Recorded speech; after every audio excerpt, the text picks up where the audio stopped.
desde luego, des del Consell de Mallorca sabem que les carreteres de Mallorca són molt fluides. Ara mateix no hi ha bombós, està tot fluid, els cotxes un rere l'altre i no hi ha cap problema. Tot això que veus no és que sigui un box, el que passa és que la gent de Mallorca està molt contenta d'anar a passejar tranquil·lament per les carreteres de Mallorca. Jo me quedaria aquí tot l'hora baixa perquè relaxa per aquests cotxes que van un rere l'altre, amb ordre, tots perfectament matriculats. Supos que això no s'embossarà més, perquè si jo dic que no hi ha embossos, hi ha un embòs del copon, des de luego, això no se pot fer.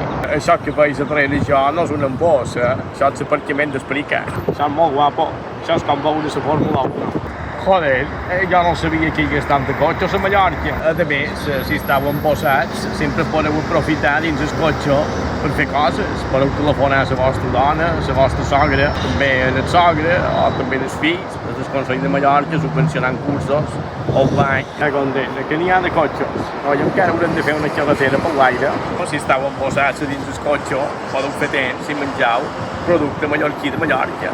Dins el cotxe o dins un embòs, que millor que per anar de pans sobrassada. I el rebòs ell vostre per al sol. No me cauran els anells, no, de menjar sobrassada bé, Ja contenta, que és de bona. Em vaig haver de preparar els pròxims dies.